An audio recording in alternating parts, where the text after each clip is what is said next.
Bem-vindo às aulas de circuitos eletrônicos. Transistor de junção bipolar, série 2. Polarização de corrente contínua. Nessa videoaula, a gente vai fazer o projeto de uma polarização de corrente contínua, para que o transistor funcione, nesse caso aqui, como se fosse um amplificador de sinal analógico de corrente alternada. Para isso, a gente vai trabalhar na região ativa ou linear de operação. Então, a gente vai escolher um ponto de operação, onde eu tenho meu IC quiescente e o meu VCE quiescente. Esse ponto de operação vai ter que ser o mais central possível dentro dessa área ativa de funcionamento.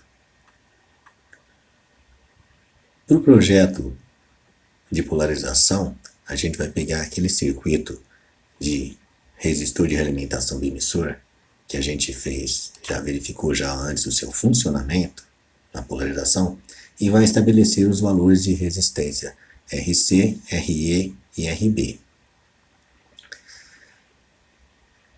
Para isso, a gente tem que pensar então que eu tenho na entrada um sinal de corrente analógica, um sinal que tem aqui uma frequência, uma variação, e que esse sinal vai passar por todas as polarizações do transistor e sair o coletor como uma saída amplificada. Essa saída amplificada é o mesmo sinal, porém ele sai invertido, como a gente já viu nas aulas passadas. Esse sinal então aqui, ele tem uma amplificação em relação a esse, e esse transistor funciona então como um amplificador de sinal de corrente alternada. No seu funcionamento, essa corrente de base aqui então, ela pode ser colocada sobre a reta de carga, onde a gente consegue estabelecer as ligações que ela tem, de pico do I de B. Então, se a gente pensar nos valores de I de B que eu tenho, são vários aqui, ó, eu tenho vários aqui imagináveis aqui para esse I de B, todos esses valores para cá.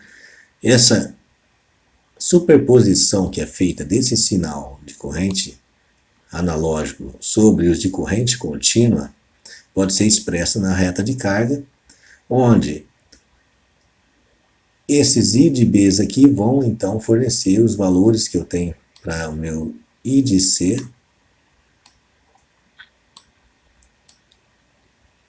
e também a minha saída VCE. Então, se eu analisar essas relações aqui do VCE, eu posso ver que aqui eu tenho dentro da excursão de 0 a VCC, aqui no VCE, eu tenho aqui a minha forma de onda de saída. Conforme a gente viu, ela é invertida em relação ao sinal de entrada.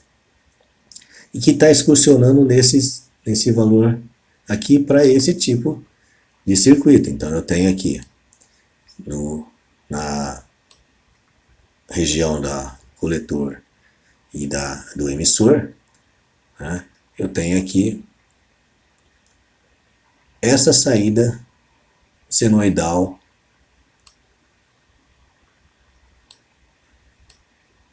sobre o VCE. Essa saída senoidal sobre o VCE, tem que ser então escolhido a partir de um ponto quiescente o mais central possível, ou o mais adequado possível para aquele circuito, para que ele não saia das extremidades de seu funcionamento, tanto superior, VCC, como inferior. No caso, se eu tiver aqui então um circuito aqui que tem uma entrada que ele está saindo ligeiramente fora aqui do meu padrão, ele vai ter um VCE onde eu vou distorcer minha saída para cima, cortando um pedaço da onda, e não é isso não é desejável. Mesma coisa vai acontecer se eu tiver para baixo. Se eu tiver esse sinal para baixo aqui, ele vai distorcer esse sinal em relação à onda original. Então, para que isso não ocorra, esse sinal tem que ser colocado no ponto mais adequado, no ponto central, para funcionar dentro desses padrões aqui, estabelecido como um sinal de corrente alternada.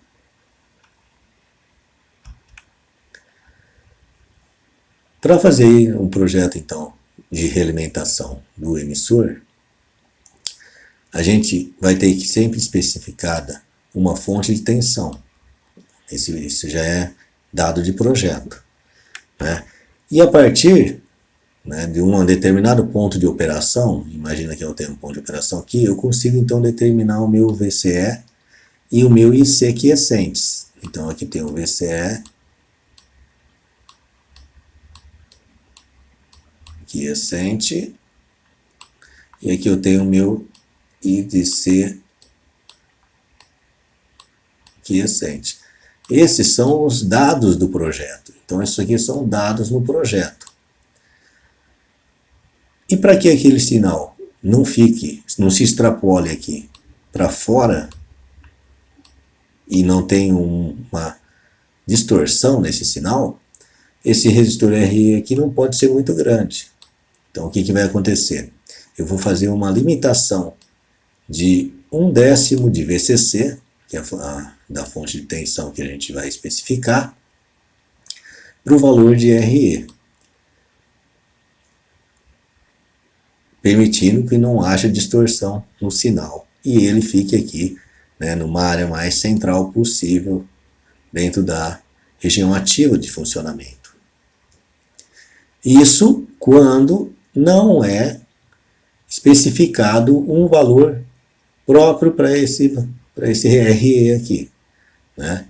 Essa tensão de RE. Então isso quando não é especificado um valor já para isso daí. Então vamos fazer aqui o projeto do circuito de polarização por emissor. Primeira coisa, então, VE igual a 1/10 do valor de VCC, 2 volts. Se eu encontrei esse valor aqui pela lei de Ohm, né, eu já consigo então estabelecer. Por quê? Porque eu já tenho aqui o índice quiescente, então eu tenho o I de E que está funcionando aqui. Consigo estabelecer meu RE. Meu RE, então, é VE sobre IE, que é o próprio I de C, ou seja, 2 dividido por 2 mA, 1K ohm. Então, o primeiro valor aqui já está estabelecido. RC também pode ser estabelecido a partir das quedas de tensão que eu tenho aqui, que é de 2 volts, aqui que é de 10, e aqui que eu tenho de 20. Então, dividindo esses valores de 20, menos 10, menos 2, por IC, quiescente, vai dar um valor de 4 ohms. Então já estabeleci meu valor de RC.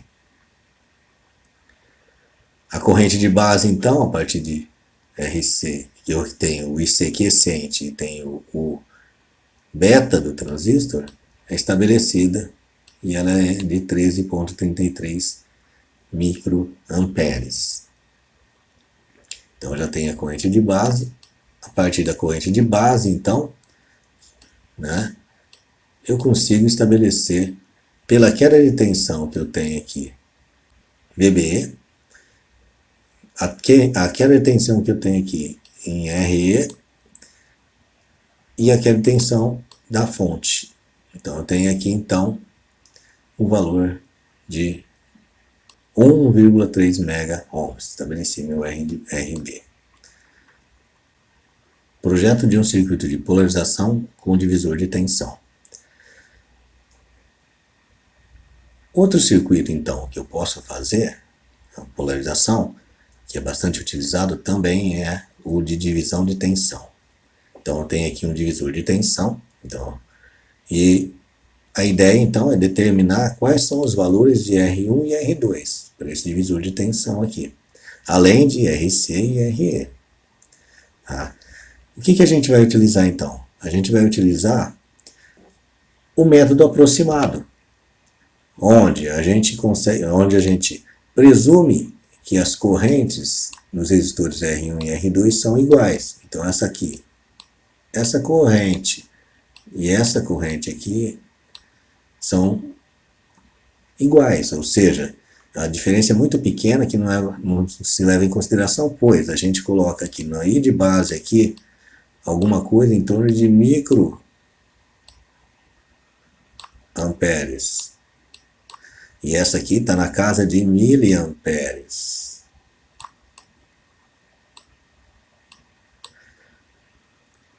Que é aquela aproximação que a gente fez quando a gente forçou aqui aquele lado do transistor, esse lado aqui do transistor aqui, ó. A gente forçou todo esse lado do transistor como se fosse um resistor alto para aquele chamado de beta RE.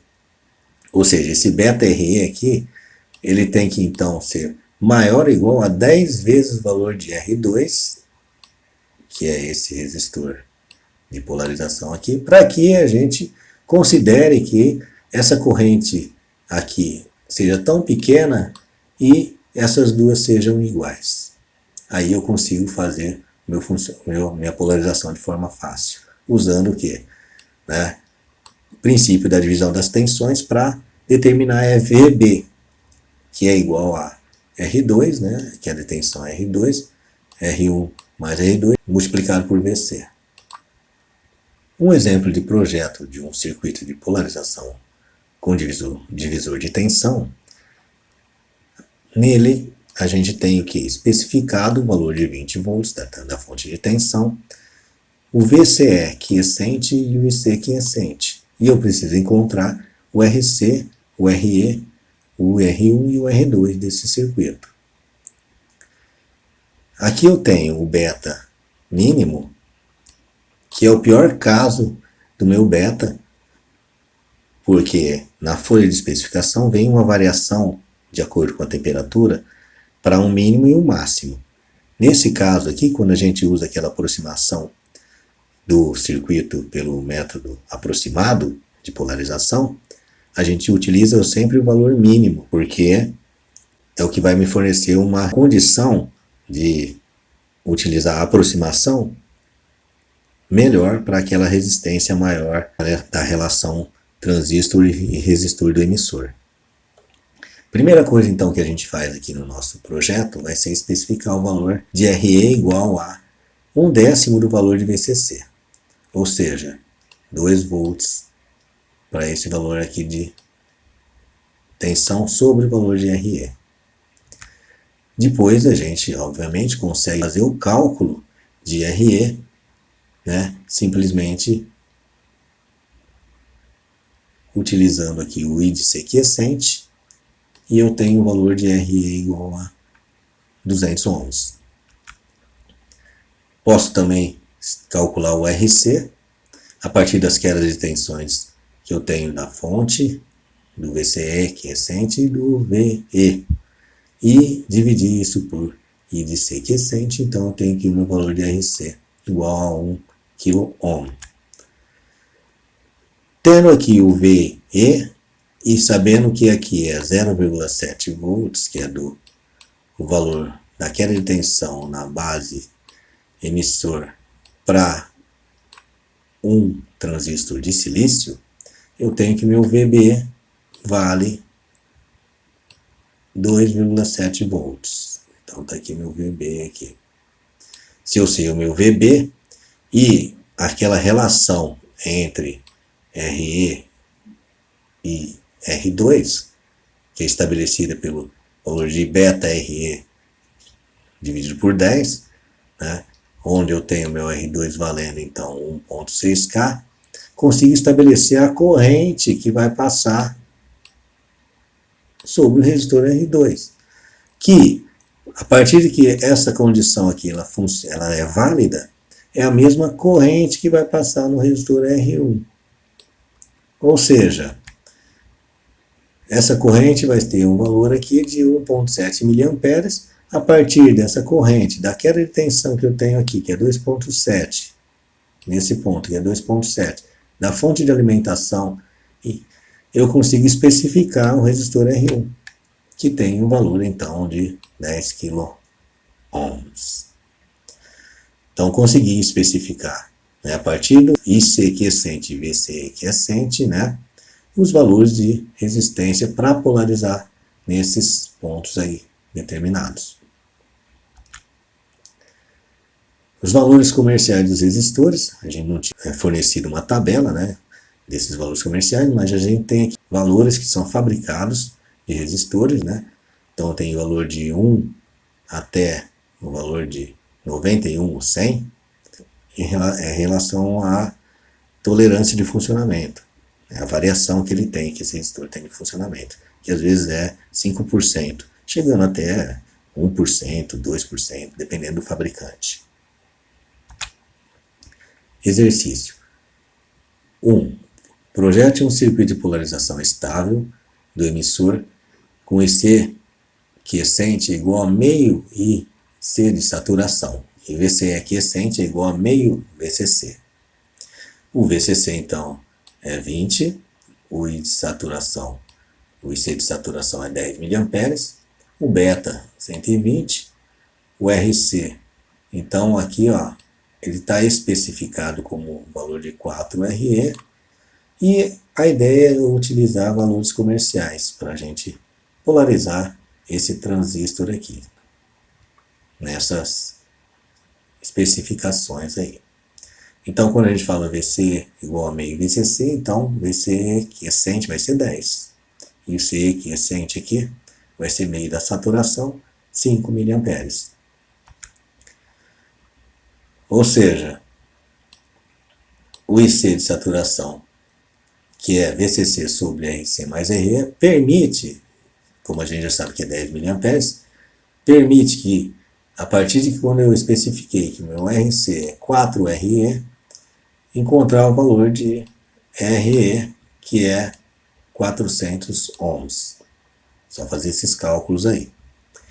A partir do RE estabelecido aqui no circuito, eu consigo então verificar as quedas de tensões, porque eu já sei as quedas de tensões aqui, VC quiescente, tenho minha fonte de alimentação e tenho minha corrente. E consigo então estabelecer meu valor de RC. Esse valor de RC então ficou como 1,6 kΩ. Também aqui foi especificado como o valor de 4 vezes RE. E o meu IB então, para esse circuito de polarização com o resistor de realimentação aqui, né, de estabilização da temperatura, ele é verificado em função do IC quiescente. Então aí eu tenho o IB em função do IC quiescente de acordo com o beta, que é 120. Aí ele deu 41,67 microamperes. A partir dessa corrente, essa queda de tensão, essa queda de tensão e essa queda de tensão, a gente consegue estabelecer o valor de RB, que é 415. Então eu tenho o valor de 400 ohms, o valor de 415 quiloohms e o valor de 1,6 quiloohms. Esses valores aqui, alguns, né, são comerciais. Esse, por exemplo, já é comercial, então ele já está aqui. Mas esse aqui não tem. O que eu tenho mais próximo dele é o 390. Então eu usei o de 390. E o outro que eu tenho é o de 430, mais perto de 415. A pergunta é, se eu substituir esses resistores, vou alterar alguns valores daqui? Sim.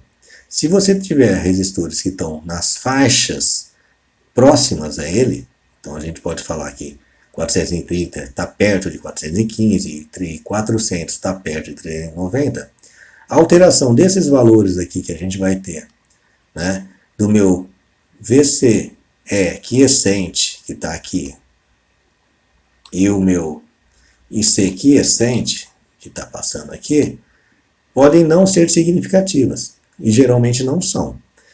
Mas, se você quiser fazer a verificação, a partir desses resistores que a gente especificou nos valores comerciais, a gente consegue também verificar e encontrar o valor de VCE quiescente e de IC quiescente, para a gente saber se o funcionamento está correto naquela região lá. Mas aproximadamente a gente já pode considerar que está. Normalmente, quando a gente tem valores muito discrepantes dos comerciais para os valores encontrados, aí a gente faz a verificação e a modificação dos pontos quiescentes, tanto VCE quiescente como IC quiescentes. Exercício 2. Projete um circuito de polarização por divisor de tensão utilizando uma fonte de 24 volts, um transistor com um beta de 110 e um ponto de operação de ICQ de 4 mA e VCEQ igual a 8 volts. Escolha VE igual a 1/8 de VCC. Nesse caso, a gente tem então um valor de 1/8 de VCC especificado, então não vou usar aquela aproximação de 1/10. Vou usar o que o problema está especificando. Com o valor de VE estabelecido, eu consigo estabelecer o valor de RE, que é de 0,75 kΩ, ou 750 ohms. A partir daí eu tenho essas quedas de tensões no VCE, quiescente, e no VE. Consigo estabelecer o valor de RC utilizando o IC quiescente. Então, VCC menos VC dividido por IC vai me fornecer o valor de RC igual a 3,25 kΩ.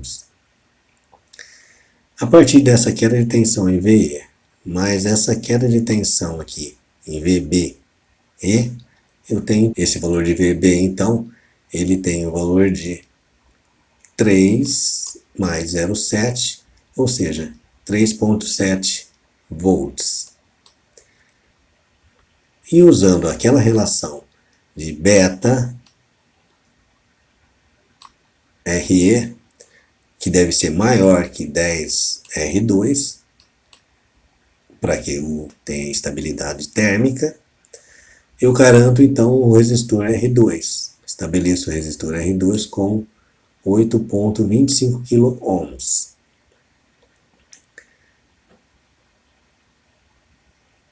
Então, com esse valor do resistor que tem aqui e o meu valor de VB que eu tenho aqui sobre esse resistor, eu consigo estabelecer a minha corrente que passa em R2, que é a mesma corrente que passa em R1.